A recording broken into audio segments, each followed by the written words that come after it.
What up, YouTube? Webhead Mike here, and I got done seeing M3GAN 2023, and what an awesome movie it was. I knew it was going to be a horror movie, but I didn't expect it to lean into some comedic elements here and there. And most of those came from the absurdities of commercialization that happen nowadays. But man, the horror elements that were at work in this were, there were some jump scares, but there was so much more into it when it got into how parents can just leave their children to the devices of whatever they have and whatever that they have as a substitute, almost thinking, oh, well, this will take the burden off of me. But you're removing your connection with your child, and it's instead developing this connection with something else. And one thing that happens with electronic devices is there's so much input and gratification that can come from it that you're not going to get from an adult human, that your brain's going to be differently wired for social engagements. You're going to be more prone to be aggravated because something can't happen instantly one way or the other. You're going to maybe get a little impatient, maybe snap a little bit more regularly than you should. And that's, I'm sure there's a Dark Mirror episode out there somewhere about this, or maybe even the Twilight Zone. I would love to see one about that. But going into this, there were so many things I was worried were going to be cliche or poorly done, but none of it.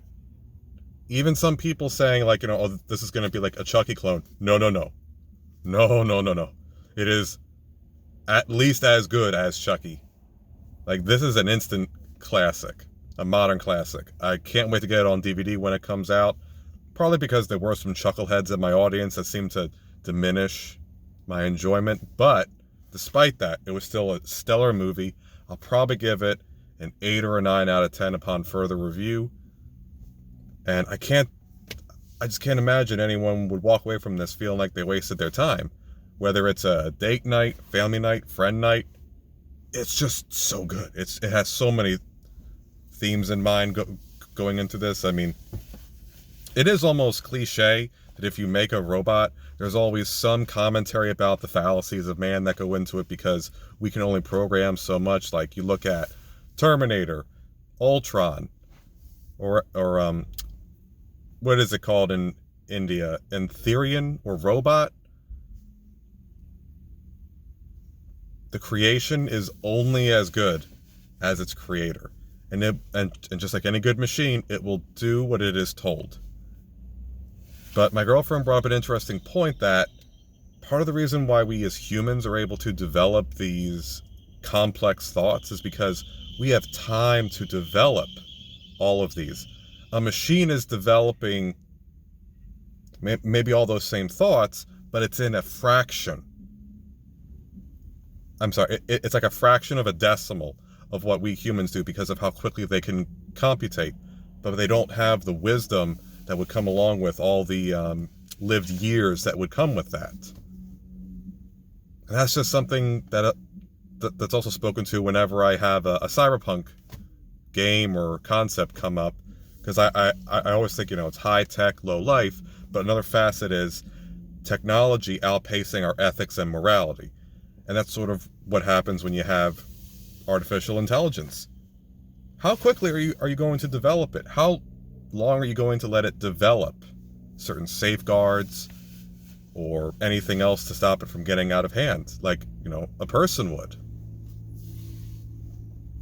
And again, man, poor M3GAN, just doing what she's told. Keep Katie safe.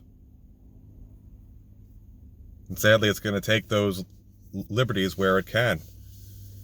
And a machine is not inherently duplicitous. We saw that throughout most of the movie.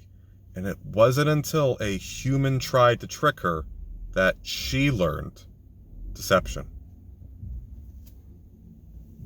I saw that also in Mass Effect with the Geth, because they're a hive mind consciousness of artificial intelligence that get more intelligent when more and more are together.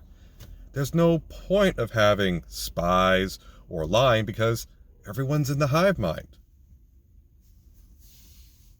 Now personally, I think M3GAN should have also been Wi-Fi blocked, but that's a potential spoiler for a potential sequel. But yeah, that's what I gotta say so far. Let me know what you think in the comments below. I thank you for watching all this time. And let me know if there's anything I missed. I'm sure there is. It's only been 5 minutes. But until then, WebMike, out.